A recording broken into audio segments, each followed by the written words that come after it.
Em 1995, eu comprei uma casa ao lado de um velho cemitério. Uma casa em excelentes condições e por um preço inacreditável.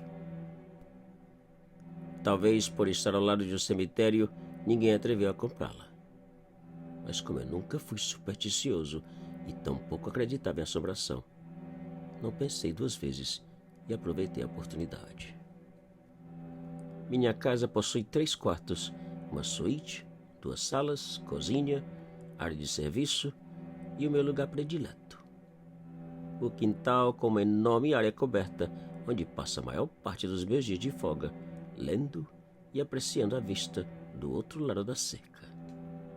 As catacumbas e os mausoléus.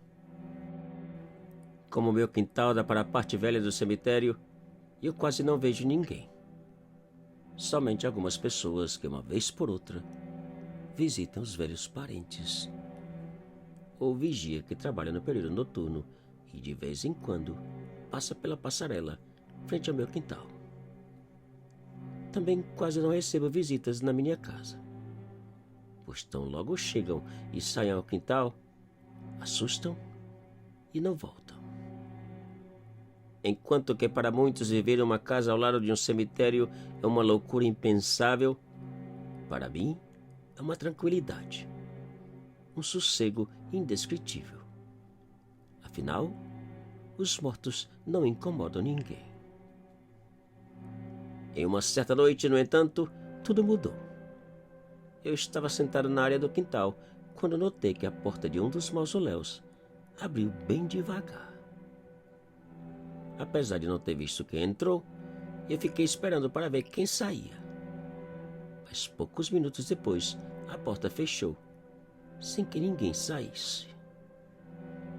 Poucos minutos depois, o vigia apareceu. Eu lhe contei do que vi e, depois de checar, comentou que não podia entender, pois a porta do mausoléu estava trancada com cadeado pelo lado de fora.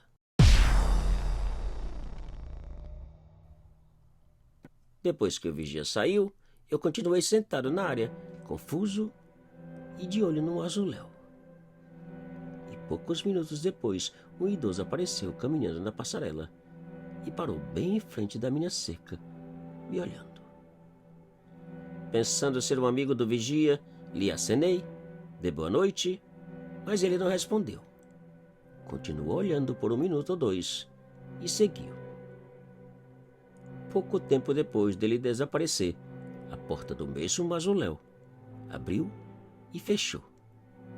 Ninguém entrou ou saiu. 30 minutos mais tarde, eu entrei e fui deitar. Segundos depois, comecei a ouvir barulhos estranhos por toda a casa, como se alguém tivesse entrado e remexia em tudo. Eu levantei, olhei por todos os cômodos, chequei as portas e janelas e tudo estava como eu havia deixado. No dia seguinte, eu voltei do trabalho um pouco mais cedo e fui dar uma olhada no mausoléu enquanto o cemitério estava aberto. O vigia estava certo.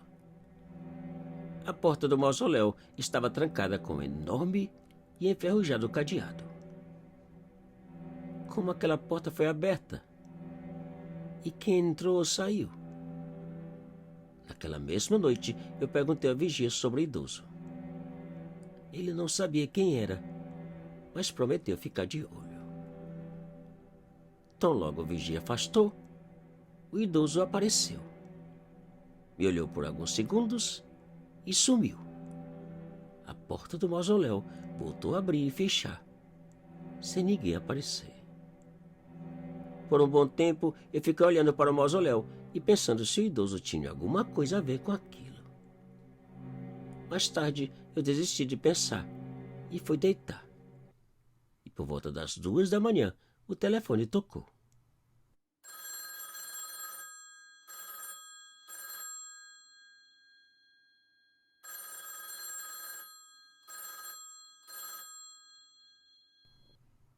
Naquela época não existiam celulares.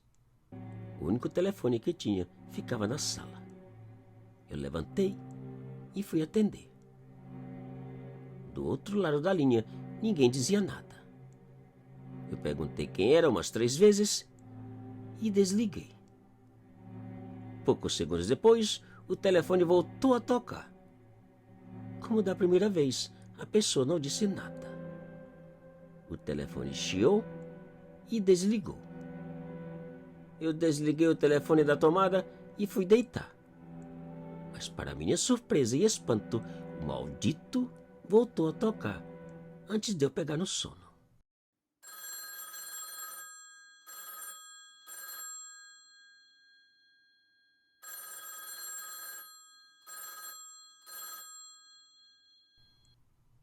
Nervoso, irritado e sem entender o que passava, peguei o telefone e joguei no quintal. E só assim o infeliz parou de tocar. Naquele mesmo dia eu comprei um telefone novo. No momento que eu conectei, eu recebi uma chamada. Como antes, a pessoa não disse nada. Eu chamei a companhia telefônica e reclamei das ligações. Segundo a operadora, era impossível compreender o que passava. Todas as ligações haviam sido feitas de dentro do cemitério e por um número desconectado anos atrás. Como era possível e quem podia estar ligando? As ligações continuaram por várias noites e somente paravam quando levava o telefone para fora da casa. Cansado com os telefonemas, eu resolvi investigar a situação pessoalmente. E conversando com o gerente do cemitério, ele contou que anos atrás, com medo de serem enterrados vivos, muitas famílias enterraram ou guardaram seus seres queridos com alguma coisa que pudesse alertar, caso acordassem da morte. Naquele instante, a primeira coisa que eu pensei foi no idoso. E depois de descobrir o paradeiro de seus familiares, eu fui informado que 5 anos atrás, o avô, Jonas, havia sido guardado no mesmo mausoléu que a porta abria e fechava sozinha.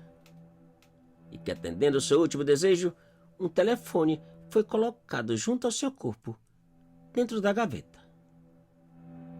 Eu não podia acreditar. Seria aquilo possível? 2 dias depois, o mausoléu foi aberto pela família e o telefone retirado. Daquele dia em diante, o telefone jamais tocou. Porém, 2 noites depois, enquanto eu lia um livro na área do quintal, o idoso apareceu, parou frente à minha cerca e ficou me olhando. Meu corpo arrepiava dos pés à cabeça. Não podia acreditar que ali parado à minha frente estava o espírito de uma pessoa falecida. Uma assombração. Sem saber exatamente o que fazer, eu levantei e, olhando para ele, disse: Jonas, é hora de deixar este mundo. Procure a luz, meu amigo, e descanse. Naquele instante, Jonas deu a volta e saiu. E pela última vez, eu vi a porta do mausoléu abrir e fechar. Jonas jamais apareceu ou ligou.